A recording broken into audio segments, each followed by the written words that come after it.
Now to a story from our lead national correspondent, David Begnaud.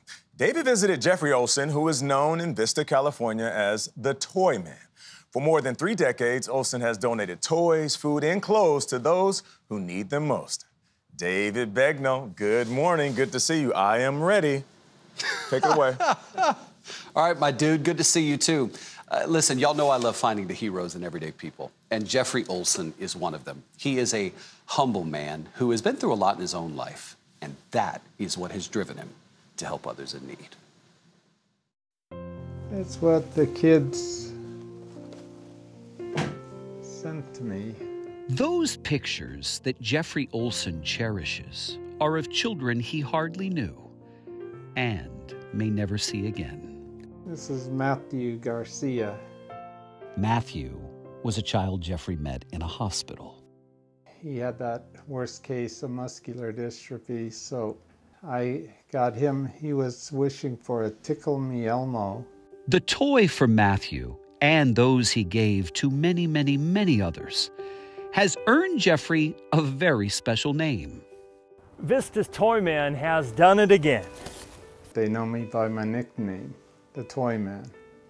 And what do people know you for? For my 36 years of humanitarian work and serving 59,960 people. And then... Not that you've counted. I do that every year. For 36 years, what he has done in San Diego County, California, has earned him celebrity status. Toy Bounty is for needy kids. Boy, the newspapers love you around here. His bounty has been built with his own money. Show me this toy shed, Jeffrey. And stockpiled safely away, ready and available for those in need. What you got? Yeah, all these boxes. Organizations that help people rely on Jeffrey to help them. I had some slippers and then sweaters. Do you know how much money you've spent on giving all this away to people? I never counted how much, but many thousands of dollars. Tell me, where have you made all this money from that you used to give away? I invested my money into the stock market. Jeffrey Olson was by profession a salesman in the suit department at the local JCPenney.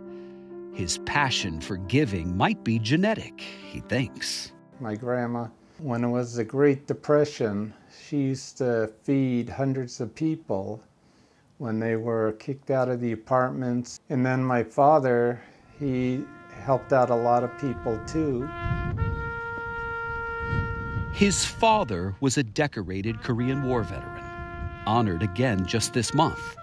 A man who lost his leg in the Korean War, and someone Jeffrey cared for until he died. So how are you feeling today? I'm feeling fine. Now he cares for his 92-year-old mom, Olga.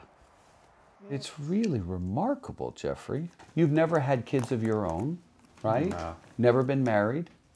No. You're so dedicated to other people. There was something that happened to Jeffrey at a very young age that may have made him one of those other people who have needed his love and support. Jeffrey, I know when you were a child, you were diagnosed with what doctors thought was epilepsy, right? Yeah. But turns out you didn't have epilepsy, right? So they gave you the wrong medicine. Yeah.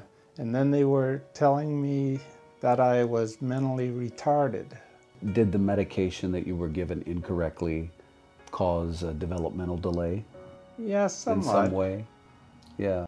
A local newspaper investigated. It appears the doctors were wrong. Recent brain imaging tests include... And in 1998 reported what happened to Jeffrey may have happened to other children at a military hospital, and they too have to live with impairments. But you've used that to your advantage in a way, right? Yeah, that's also what makes me want to help the people. I agree. Because of having to go through that in life. Can I tell you something? It doesn't take a big brain to help people. It takes a big heart. Mm-hmm. And you got one. Yeah. His big heart at 60 years old isn't slowing down. because as he tells it, he's got a very good reason to keep going. When I do this work, I think I have the spirits of those kids with me. Do you? When I go, because I have this feeling, you know, like it's pushed me to want to do it. I get that. That makes sense. Their spirit becomes something inside of you that's the fuel. Yeah. Which, as far as I can tell, has brightened the lives of at least 59,960 people so far.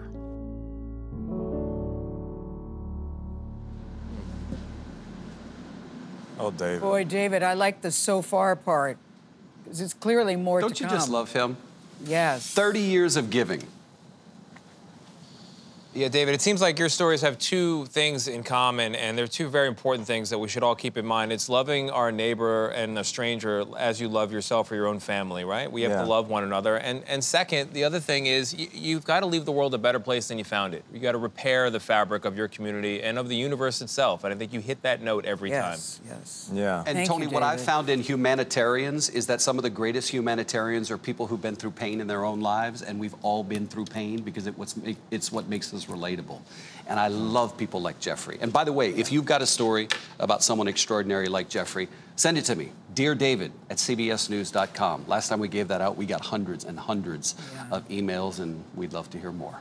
Yeah, we'd love to hear more as well. David, thank you so much. Awesome stuff once again.